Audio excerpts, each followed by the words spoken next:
Saya diplomat bukan by choice, tapi by accident. Karena dalam diplomasi, kalau kita kembali dalam diplomasi, kebugaran fisik menentukan. Itu juga ada paradoksnya, disebut paradox of plenty.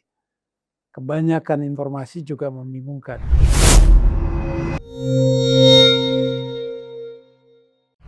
Ya, teman-teman Pro3 Siniar, hari ini saya Puspita Ayu kembali lagi menjumpai kalian. Nah, kemarin-kemarin kita sudah ngobrol dengan dua orang atau dua tokoh yang cukup dikenal oleh masyarakat. Karena salah satunya itu membawahi satu aspek yang cukup penting di negara ini, ya, ada Menteri Agama. Lalu kemarin kita juga udah ngobrol-ngobrol soal pendidikan. Nah, sekarang saya bakal ngobrol-ngobrol dengan tamu yang pengalamannya luar biasa di dunia diplomasi. Ada Bapak Nur Hasan Wirayuda. Itu nama lengkapnya ya, Pak Hasan Wirayuda. Sehat, Pak? Alhamdulillah baik. Iya, saya ingat Pak Hasan itu, Pak, dulu waktu zaman saya SMA. Nah, ini SMA berarti bisa diperkirakan ya, ini umur saya sekarang berapa.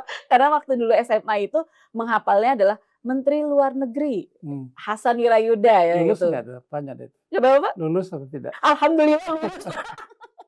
Cuma saya nggak jadi masuk ke HI, Pak. Oh gitu. Gitu, karena susah kayaknya kalau mau ngikutin Pak Hasan gitu kan. Jadi sekarang wawancara Pak Hasan aja, makanya saya ambilnya jalur komunikasi gitu. Nah, Tapi Pak Hasan apa namanya, dari diplomat itu kan menteri di tahun 2001 sampai 2009 ya, Pak. 2 periode presiden pada ya, Pak, berarti ya? masa Bu Mega dan Pak SBY. Sebelumnya kan juga sudah aktif dalam dunia diplomasi itu ya, Pak? Ya karena itu memang profesi saya, mulai dari bawah sampai Mengawalinya puncaknya. dulu? Mengawalinya sejak 73 saya masuk Kementerian Luar Negeri, kemudian melalui pendidikan sebagai calon diplomat, kemudian tugas sebentar, tugas belajar ke Inggris, pulang. Saya suka menyalahgunakan kesempatan untuk belajar. Wah, nih bahaya nih, bahaya nih. Saya takut nanti Bapak diminta balik lagi loh belajarnya. Di Amerika saya 5 tahun tugas belajar. Pas biaya pemerintah Indonesia dan sebagian beasiswa dari pemerintah Amerika. Oke, lalu kemudian kembali ke tanah tugas air. lagi. Alhamdulillah ya kan. Terus di Indonesia sendiri sebelum jadi Menteri Luar Negeri itu? Saya pernah Direktur Jenderal Politik, kemudian sebelumnya lagi Direktur Organisasi Internasional. Ya, lalu dan penempatan di luar negeri juga tentunya. Lalu kemudian pulang karena punya amanah untuk jadi Menteri Luar Negeri. Dapat 2 periode berarti ya, Pak ya? 2 periode. 2 periode. Setelah Menteri Luar Negeri selesai juga kan masih aktif ya? Saya menjadi anggota Dewan Pertimbangan Presiden, One Team Press, juga untuk masalah hubungan luar negeri. 4 tahun sampai 2014. Ya. Bapak kenapa sih dulu milihnya, maksudnya pinginnya jadi diplomat? Saya diplomat bukan by choice, tapi by accident. Loh, accident-nya apa? Kenapa bisa? Karena sebelum itu saya sudah bekerja di perusahaan negara di Tanjung Priok. 2 tahun, dapat posisi yang bagus, sudah punya mobil dinas. Tapi ada seorang teman jauh yang datang karena dia sudah masuk Kementerian Luar Negeri, tapi belum berhasil ikuti seleksi pendidikan.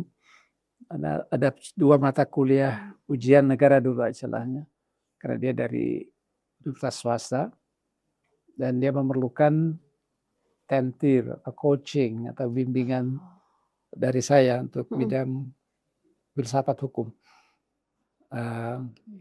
Tapi karena dia merasa akan hutang budi, dia bilang itu baru ada penerimaan di Kemlu.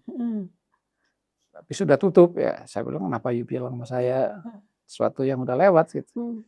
Nggak apa-apa. Nanti sore saya balik kembali ke sini, siapkan aja lamaran, tulis tangan saya cukup. Tanggalnya dikosongkan karena dia punya teman di bagian biro kepegawaian. Itu tanggalnya dicocokkan dengan pelamar yang pertama kira-kira. Memang cerdas, caranya lincah dia. Jadilah saya melamar, tes, berhasil masuk. Jadi by accident. Akhirnya kecemplung lah di dunia itu. Tapi kan senang ya kecemplung, habis itu bisa berenang, lancar lagi. Itu Bapak memang pada akhirnya menemukan passion-nya kah di situ Saya atau menemukan passion saya. apa yang bikin Bapak merasa, "Oh ini, dunia ini, saya suka dunia ini," atau Pertama modal pendidikan saya ya. Pendidikan saya hukum internasional, mhm, politik mhm, internasional, mhm, dan international trade and finance mhm, yang merupakan bekal pokok, modal pokok bagi diplomat sebetulnya, mhm, bagi diplomasi ya. mhm, Dan sangat membantu saya dengan bekal keilmuan itu.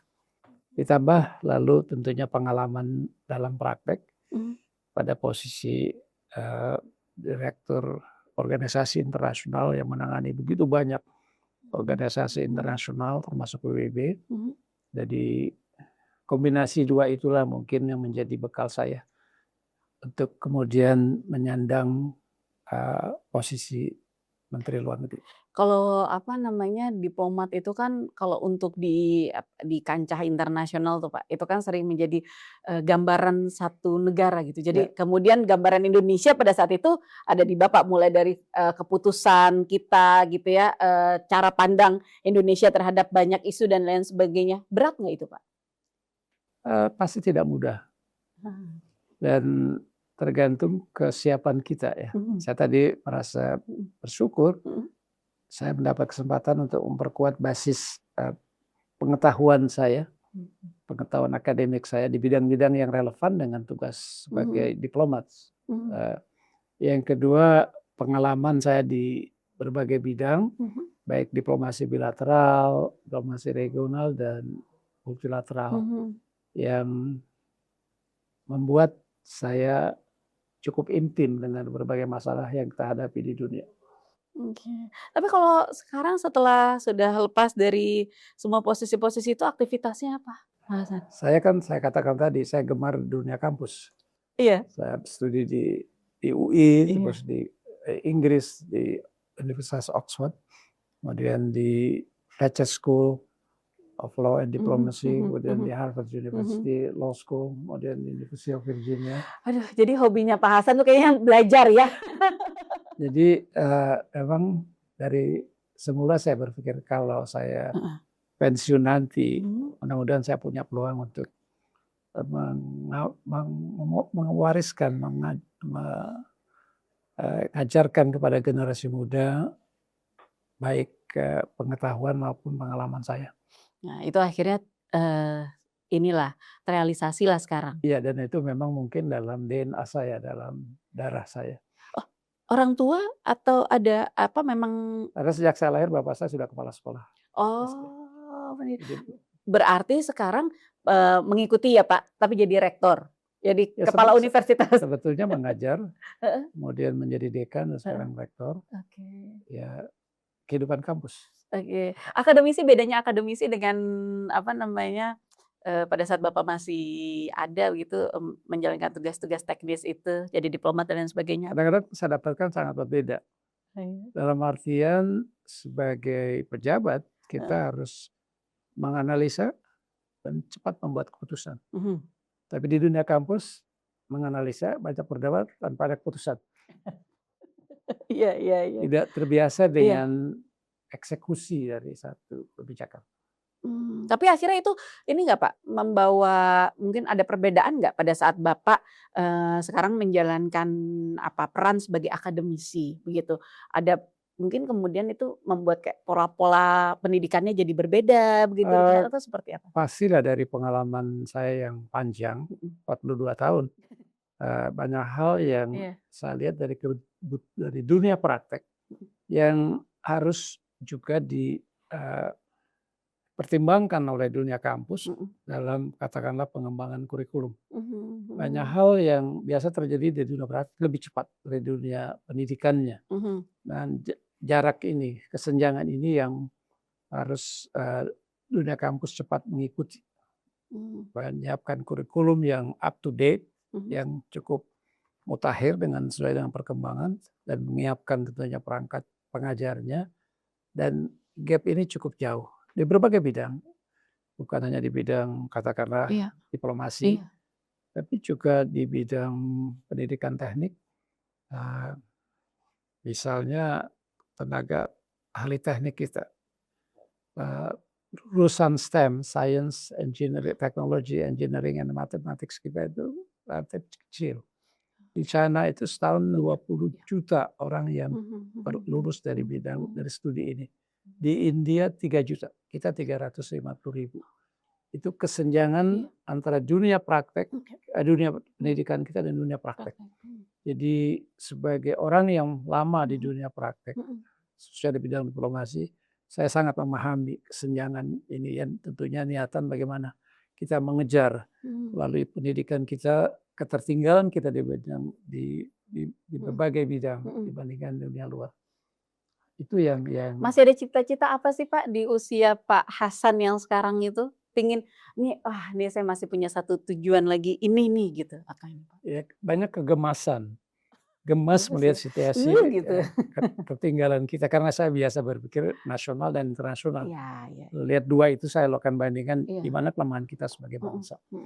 Dan misalnya kalau kita sekarang gemar bicara artificial intelligence, information technology, di negara-negara ASEAN kita tertinggal banyak dalam produksi chips, komputer chips misalnya, atau jadi lupa. Dibandingkan Malaysia, Singapura, berikutnya Thailand dan Filipina, bahkan satu kekuatan baru Vietnam. Nah, kita nggak masuk dalam peta ini.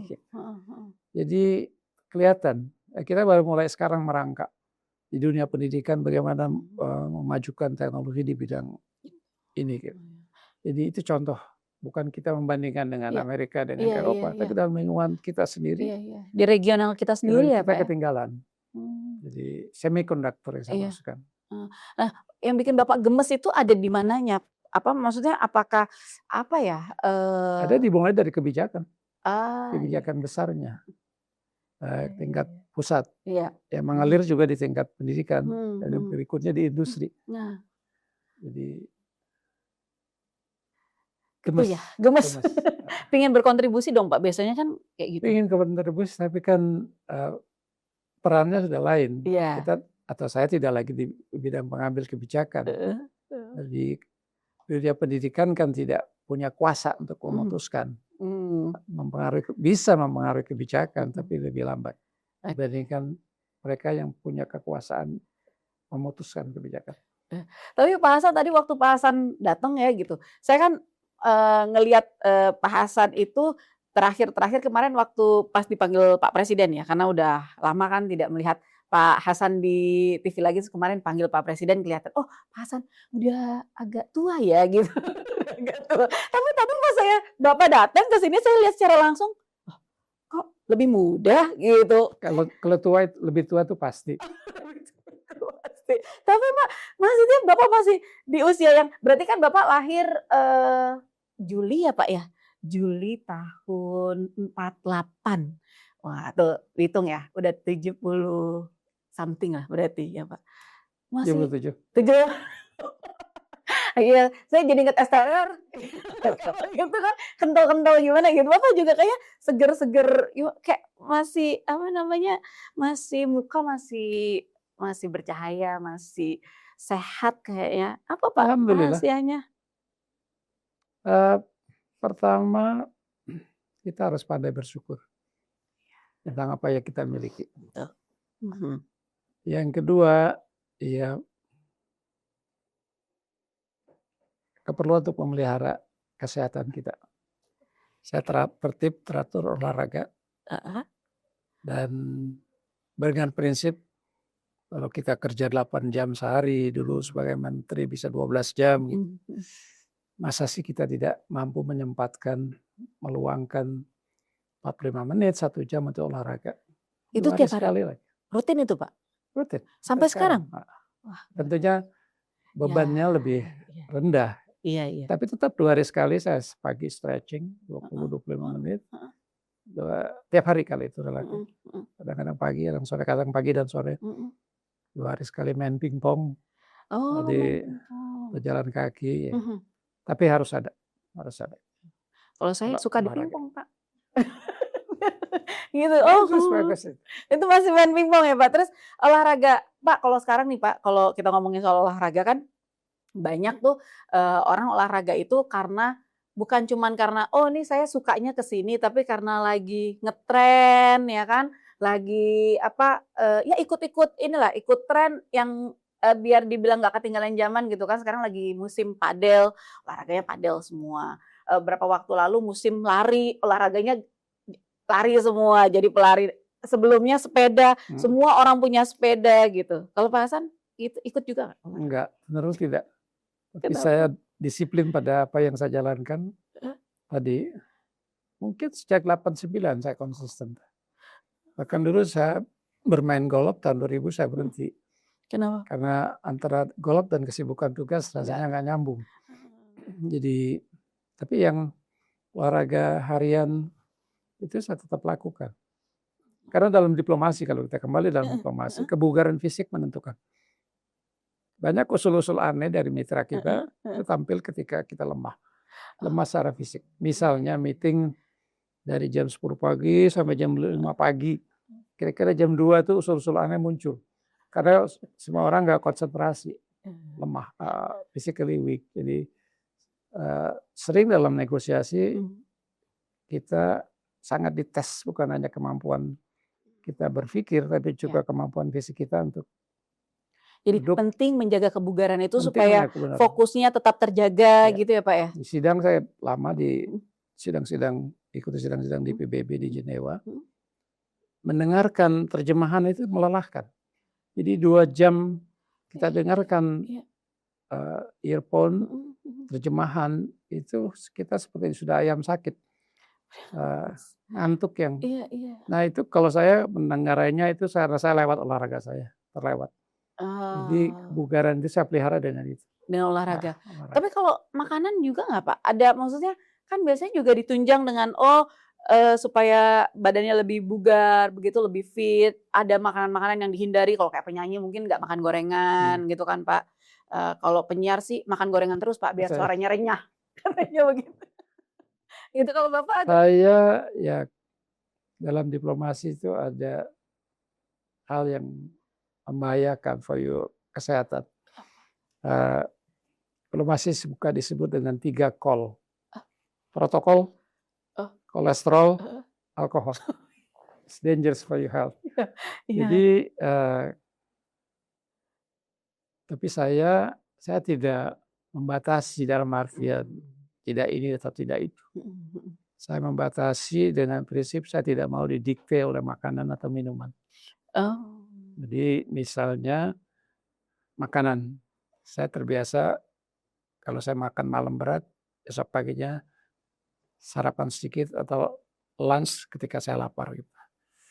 Jadi juga jenis makanan saya tidak batasi. Tidak ya saya makan apa ya, makan apa lain juga. Tapi jumlahnya bisa jadi saya sesuaikan. Kalau kayak puasa begini Pak? Nggak ada soal. Ini aja ya, semua kalau kita kan punya misalnya makanan favorit gitu kalau pas lagi puasa ada yang tuh kalau produser saya tuh Pak tiap sore nyarinya kolak gitu kan. Sama, kalau itu saya juga. Jadi emang godaan puasa itu waktu buka puasa cari yang manis-manis gitu ya. Iya, padahal Bapak nyari saya aja loh. Iya betul. Iya, jadi itu Pak suka yang manis-manis Pak tetap? Kalau buka puasa ya, walaupun saya harusnya membatasi diri intake yang sifatnya makanan manis ya. Tapi ya tadi.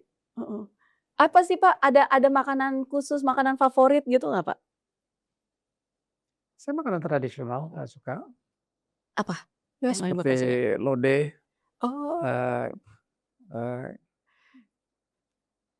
Di Jogja tuh saya suka lodeh cabai hijau. Lodeh, iya. Ada kan? Ada. Di Wonosari sana. Iya. Dulu saya buruan, saya tuh ke sana berburu. Berarti Bapak memang apa namanya besar di mana Pak? Kalau Pak Hasan di Jogja? Enggak, Jogja. Saya kalau ada konferensi, ada meeting, saya cari makanan-makanannya. Saya itu pemburu makanan yang enak. Tapi lebih ke makanan tradisional? Lebih ke tradisional. Ya bahwa saya juga suka makanan barat ya. Kalau saya pulang dari konferensi 2 minggu di luar negeri, pasti yang saya cari makanan lokal. Kalau pas dulu Bapak suka aktivitas apa pas jadi, menteri gitu? Suka minta misalnya ada hidangan-hidangan khusus, "Oh saya makannya ini aja deh," gitu. Atau misalnya itu dihidangkan karena tahu nih akan ada Bapak, maka, hidangannya itu gitu? Ada suka dep anak buah yang suka salah tafsir. Saya keluar negeri dari Indonesia, "Kak, malam ini kita maksud makan bersama di restoran Cina." Mhm, Ketika saya di Venezuela, mhm. bayangkan, saya bilang kalau mencari makanan Cina yang enak di Jakarta, bukan saya cari di Venezuela.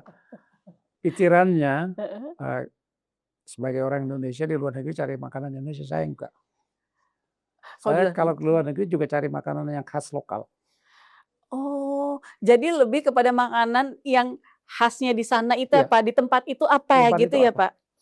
Makanya para dubes kalau saya mau Oh, berkunjung sudah cari yang kira-kira khasnya apa? makanan lokal apa ya, Heeh. eee, Ada nggak, Pak, yang inget yang makanan lokal dari luar negeri begitu, dari negara-negara luar yang, itu masih teringat gitu sama Bapak apa? Yang paling banyak Bapak ya. suka? Seperti saya ke Zimbabwe, saya juga segala macam daging. Mhm. Ada kawan yang bilang, "Pak, ini enak, dagingnya putih seperti daging ayam." Rasanya enak, "Enak Pak." "Daging apa?" "Sirip buaya." "Oh enggak." Saya bilang. Sirip buaya. Aduh, Mas Maul aman ya? Ini ini kalau Atau di Australia, apa, Pak, kalau di daging Australia? kanguru, saya nggak Oh, akan berani makan daging kanguru. Saya tugas di Mesir, mhm. biasa orang Mesir makan daging onta, tapi saya nggak tega gitu lah. Kalau daging kelinci, Pak, kalau di kita? Kelinci. Iya, ada jenis tertentu yang saya sepertinya enggak. Enggak? Heeh. Ah, Tapi pada prinsipnya saya makanan apa saja. oke. Nah, Pak, kalau melihat, apa ya namanya, perkembangan sekarang nih, Pak, kita kembali lagi nih, kalau sekarang nih kan informasi tuh mudah sekali didapat, lewat saluran mana aja bisa. Kalau dulu kan Bapak cerita nih, cuman radio doang ya, Ya, Pak, satu-satunya 3 jam saluran saya yang dengerin. 3 jam. Waktu itu dengerinnya berita juga? Ya ada pertandingan badminton, bola, berita dalam artian pidato Bung Karno 3 jam dan berita di Heeh. ya pastilah berita RRI selalu. Lewat radio transmitter seperti ini, Pak? Lebih kecil malah, dari Oh, lebih kecil. plastik. Warna hitam? Macam-macam warna, ada hijau muda seingat saya. Hijau muda. Itu apa namanya, kalau penyiar favorit ada, Pak? Nggak ingat namanya? Nggak ingat lagi ya. Tapi ada loh, dulu suka suka Iyalah, dengerin itu. Apa, dia siaran apa, Pak? Seingat Bapak waktu itu? tadi bawa siaran olahraga dia Oh, bilang. siaran olahraga. Oh, jadi memang itu salah satu yang istimewa ya, Pak? Yang khas ya, Pak? Ya, Gitu, karena meskipun nggak lihat pertandingannya tapi bisa membayangkan. bisa membayangkan dan masih ingat warna suaranya. Masih ingat tone suaranya? Ya, Ini bisa coba tolong dicari, itu di era tahun berapaan, Pak? Siapa itu penyiar olahraganya? Ya, gitu. Nah, Pak, ini kembali lagi tadi ke pertanyaan saya, kalau sekarang tuh kan, akses informasi sangat mudah gitu. Kalau menurut Bapak, itu jadi satu hal yang, menguntungkan atau justru malah sebaliknya? dengan lintas Iya. informasi yang cepat, mudah, murah, Mhm. itu juga ada paradoksnya, disebut paradox of plenty. Kebanyakan informasi juga membingungkan, itu satu. Yang kedua span of attention, Mhm. orang juga pendek. Kalau dulu Mhm. saya bisa mendengarkan 3 jam. siaran berita, Mhm, pidato Bung Karno mhm, 3 jam, mhm, karena mhm, tidak punya pilihan mhm, lain. Tapi sekarang kan dia nggak suka ganti channel. mhm. Jadi, besaran informasi yang mengalir besar, Mhm. tapi, daya serap kita juga terbatas. Iya, iya. Makanya, banyak anak-anak sekarang tanya, "Siapa presiden Indonesia?" Belum tentu tahu gitu kan, karena dia terlalu banyak informasi. Mhm, mhm. Eee, jadi, itu juga yang menyulitkan, tingkat pemerintahan gitu. Amerika semua vacuum clean, menyedot semua informasi yang beredar di dunia. Eee, tapi karena kebanyakan informasi Justru dia juga bingung mana yang bingung. penting, mana yang kurang penting. Mhm, mhm. Makanya ada kata-kata tertentu yang misalnya pada setelah serangan teroris di New York gitu ya, Mhm. sebutan kata teroris sudah bikin lampunya merah gitu untuk membedakan dengan informasi yang lain. Atau, banyak gejala, plenty of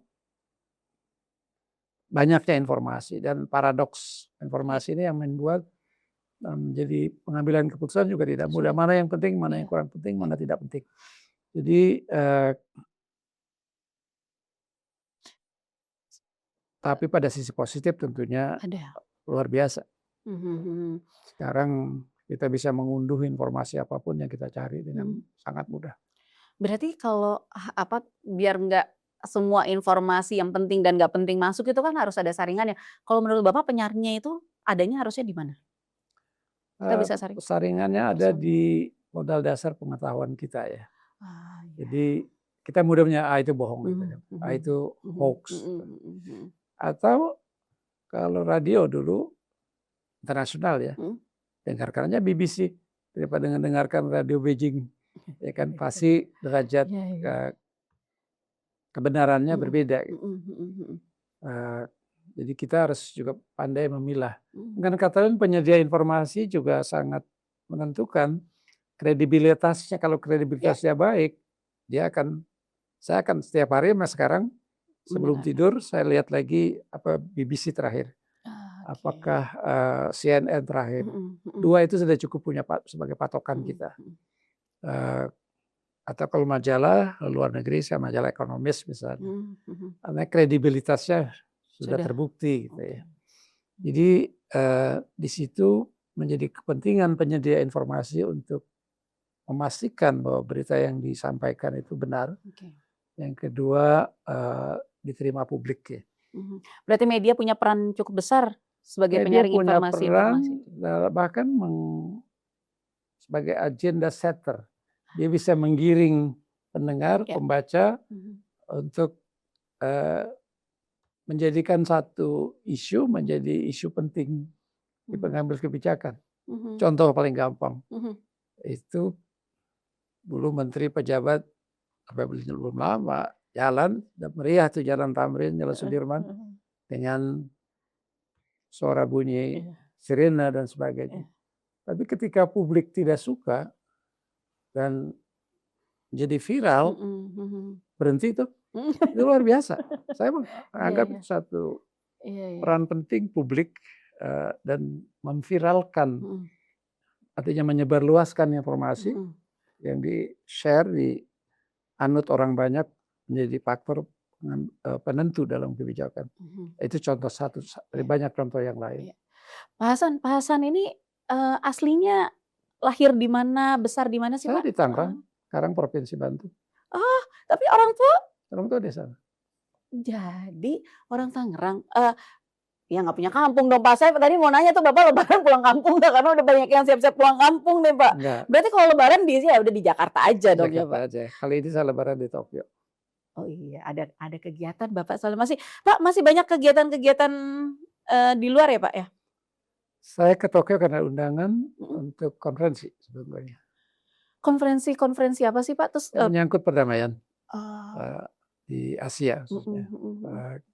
Saya masih rutin setahun muslim 6 kali ke China atau ke Jepang, Korea. Lebih nyaman dibandingkan undangan ke Eropa. Terbangnya aja udah males gitu ya. Udah cukup lah dulu. Banyak pengalaman terbang. Saya pilih yang relatif 6-7 jam. Pak, biasanya dalam konferensi-konferensi kayak gitu, buah pemikiran apa yang paling sering Bapak sampaikan? Lama saya menekuni bidang hak asasi manusia. Oke. Jadi ya karena posisi kita yang bertahan dari kecaman masyarakat nasional terhadap pelanggaran-pelanggaran HAM yang terjadi di Indonesia pada masa Orde Baru lah pastinya. Tidak mudah, saya suka sebut diplomasi sakit perut. Karena kita mules dibikin. Jadi ya kita harus tampil. Sebab sebagian entah konsep itu bisa juga keliru, kita harus counter. Gitu ya. Banyak pengalaman yang menarik di situ dan dalam artian positif kita bisa menyumbang pikiran kita untuk meluruskan konsep-konsep yang mungkin selama itu sudah dianut tapi salah. Gitu. Kita harus berani menyuarakan itu tidak betul, ini konsep kita. Jadi juga di ASEAN, apa yang sekarang disebut ASEAN Komunitas ASEAN Iya. Community. Iya. Dulu saya yang tampil dengan konsep menjadikan akhirnya konsep ASEAN Community diterima ketika ASEAN Meeting di Bali tahun 2003, masih masa Bu Mega sebagai presiden. Jadi saya selalu pada kesimpulan bahwa gagasan, konsep, ide itu menentukan. Khususnya dalam kepemimpinan kita di bidang diplomasi. Kalau kita gersang dalam ide, dalam konsep, dan kita mengikuti gagasan orang, konsep orang, maka ya kita hanya pengekor, kita tidak jadi pemimpin. Itu yang menjadi kunci. Pak, kita punya banyak influencer nih Pak. Influencer itu kan harusnya bisa menginfluence ya orang. Tapi kalau menurut Bapak di konteks yang lebih lebih formal lagi begitu di sisi entah kemudian pengambil kebijakan dan lain sebagainya. Kita punya nggak sih Pak influence itu? Ada nggak sih Pak yang bisa menginfluence Bagian itu? yang dibayar oleh pengambil kebijakan dan menyuarakan kebijakan yang akan diambil oleh pemerintah atau sudah diambil oleh pemerintah, katakanlah begitu. Pemerintah dalam arti luas ya, bisa unit di bawah. Jadi sebetulnya tidak sehat kalau menurut saya. Counterbalance-nya, penyeimbangnya adalah informasi yang beredar dan viral. Ya. Saya kira itu lebih masif, lebih massal. Jadi sebab yang influencer cenderung defensif. Dia membela satu kebijakan yang bisa jadi tidak populer. Karena itu counternya ada di inisiatif individual sebetulnya kan. Tapi ketika apalagi menyentuh rasa ketidakadilan, dia dianut luas, dia menjadi lebih menentukan daripada suara influencer. Dengan kondisi-kondisi itu peran media seperti Pro3 misalnya, itu harusnya ada di mana tuh Pak? Pro3 atau penyedia informasi tetap harus pertama memelihara kredibilitas bahwa yang disampaikan itu benar. Dulu 2002 saya mengambil inisiatif ada Malik Award, ingat gak? Iya. Itu bertolak dari 3. 1, fakta yang disampaikan benar, ya kan? Cek, counter check. Yang kedua, muatan yang mendidik untuk publik. Saya dari 3 itu, kalau faktanya sudah salah, pendengar atau pembaca itu akan nggak benar deh. Betul. Jadi itu ukuran kredibilitas. Kedua, pandangan yang seimbang tadi. Yang ketiga, edukasi untuk publik. Kunci 3 itu sudah menjadikan satu media kredibel. Itu yang harus dipegang terus ya Pak? Harus dipegang. Oleh semua media penyedia informasi dalam kondisi seperti sekarang. Gitu. Bapak kalau lihat perjalanan dulu kan mendengarkan RRI begitu ya Pak. Sekarang berbincang di RRI. Kalau Bapak melihat transformasi RRI begitu sebagai lembaga penyiaran publik seperti apa? Memang di seluruh dunia ya, media outlets itu lebih sulit kehidupannya. Karena pertama pesaingnya banyak, kompetitornya, radio, TV, media online dan sebagainya. Jadi, tapi fakta bahwa RRI survive dan thriving, tetap tumbuh subur, ya menunjukkan bahwa RRI mampu bersaing. Terus itu pasti ya. Dan ya memang harus menjelaskan perkembangan zaman. Dunia TV lebih parah kalau menurut saya. Karena ya bukan hanya di kita, di dunia juga begitu jatuh buah. Karena memang kita atau dunia penyaji berita itu, entah cetak, entah online, entah RRI, itu berkompetisi dengan real time reporting. Iya. Ya kan? Sementara RRI, Kompas, whatever media, itu kan proses yang butuh waktu.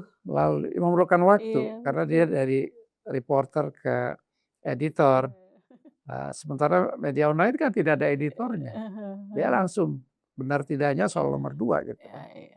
Eee, tapi pada ujungnya karena proses itu tadi, proses yang lebih bertingkat, mungkin lebih lambat, tapi dia menyediakan berita yang lebih kredibel, yang lebih dipercaya oleh publik. Itu kunci survival-nya kalau menurut saya. Oke, Bapak tadi bilang, menunjukkan RRI masih berkembang gitu, terus ngeliriknya saya gitu. Ya ada sih Pak, memang saya selama di RRI saya berkembang, itu ya. Nggak ukuran badan, nggak, tapi dari segi pemikiran dan lain sebagainya gitu. Tapi Pak, saya mau minta pendapat Bapak nih, saya mau minta pandangan Bapak. Kan sekarang banyak, bukan banyak sih, ada kan Pak kemarin tuh Pak rame gitu, warga negara Indonesia yang menginginkan anak-anaknya tidak menjadi warga negara Indonesia karena merasa di luar itu punya kesempatan hidup yang jauh lebih baik. Nah, Bapak punya banyak pengalaman. Sekarang saya mau tahu bagaimana pandangan Bapak. Apakah betul Pak di luar itu kita punya kesempatan hidup yang jauh lebih baik daripada di Indonesia? Eee, Relatif ya. Sekarang memang dunia kerja kita, anak-anak kita tuh lebih luas dibandingkan generasi saya katakanlah. Lulusan universitas di Indonesia bisa bekerja di Singapura, eee, di Amerika, di mana-mana gitu. Eee, jadi opportunity-nya, bahkan roaming areanya kalau gunakan istilah handphones, itu kawasan bahkan dunia gitu. Kata kuncinya memang di kompetisi, eee, kemampuan berkompetisi karena makin makin sengit ya. Di dalam negeri saja dengan 287 juta manusia yang lulus sarjana sekian juta, kompetisi antara kita aja kan sudah makin susah gitu. Karena itu saya selalu pesankan, satu penguasaan ilmu, belajarlah, eee, dan unggul secara substantif, tapi juga di dunia sekarang bahasa. Bahasa Inggris harus, tapi kalau ada peluang belajar bahasa Mandarin kenapa tidak? Iya. Sebab itu sangat menentukan bagi, eee, kita memanfaatkan lahan yang lebih besar, lahan dunia kerja kita. Sebetulnya dengan kita bisa sesuai kemampuan kita berkompetisi, kerja di mana-mana gitu ya, saya nggak melihat seorang harus mengubah warga negara menjadi warga negara asing dan belum tentu, dia punya kesempatan yang sama dengan warga negara aslinya gitu. Lihat aja di Amerika, berapa banyak orang-orang pendatang lahir di Amerika, pendidikan di Amerika, masih mengalami diskriminasi. Di bawah kebijakan Trump bisa jadi yang lahir di Amerika, dia diusir juga karena dianggap sebagai migran gitu. Nah, belum perlakuan orang lokal ya, seperti di Inggris. Bukan tidak mungkin juga dilihat orang Inggris keturunan Indonesia tidak, secara legal mungkin tidak ada persoalan. Tapi dalam praktek kehidupan sebagai warga Inggris belum tentu diperlakukan sama gitu. Lebih membanggakan kita sebagai orang Indonesia di Inggris mungkin punya profesi dan dihormati. Jadi saya lihat agak aneh ya. Biasanya orang Indonesia yang tampil di luar being Indonesia karena dia itu rasa nasionalismenya lebih Tinggi. kuat. Iya, Tinggi. betul. Jadi itu yang saya saksikan banyak anak-anak kita di luar juga begitu. Tapi yang sebaliknya itu agak aneh. Ya mungkin hanya pertimbangan-pertimbangan. Tapi Bapak semua anak-anak paspornya Indonesia kan Pak? Pastilah. Saya pikir Bapak juga menggunakan paspor yang lain warnanya gitu. Ya, enggak. Meskipun Bapak dulu pasti saya yakin pernah punya paspor biru juga ya Pak? Biru atau hitam justru Pak? Sampai sekarang paspor hitam. Hitam, oh sampai sekarang paspor hitam tuh. Tahu bedanya paspor biru dan hitam? Dicek ya. Kalau orang biasa paspornya hijau ya. Coba tolong. Karena memang mantan Menlu mendapat paspor hitam ya Pak? Perlakuan sesudah mantan pun tetap ada itu. Jadi kalau katanya Pak Hasan Wirayuda itu tidak harus punya paspor di luar Indonesia sebenarnya. Meskipun kita WNI, kalau kitanya punya kemampuan, justru malah di luar jauh lebih membanggakan begitu ya Pak ya. Pada saat kita bisa sukses di negara orang begitu ya Pak ya. Oke, baik Pak Hasan, terima kasih sudah ngobrol-ngobrol. Saya takut Bapak makin haus. Mau saya tawarin air kan nggak enak, maghribnya masih lama. Terima kasih Pak Hasan. Terima kasih banyak. Sukses selalu, ya mudah-mudahan bisa menginspirasi banyak orang. Yang jelas juga, sudah mau menjelang Lebaran ya. Selamat berlebaran nanti Selamat Idul bersama Fitri, maaf lahir keluarga. batin. Mohon maaf lahir batin. Makasih Bapak. Terima kasih.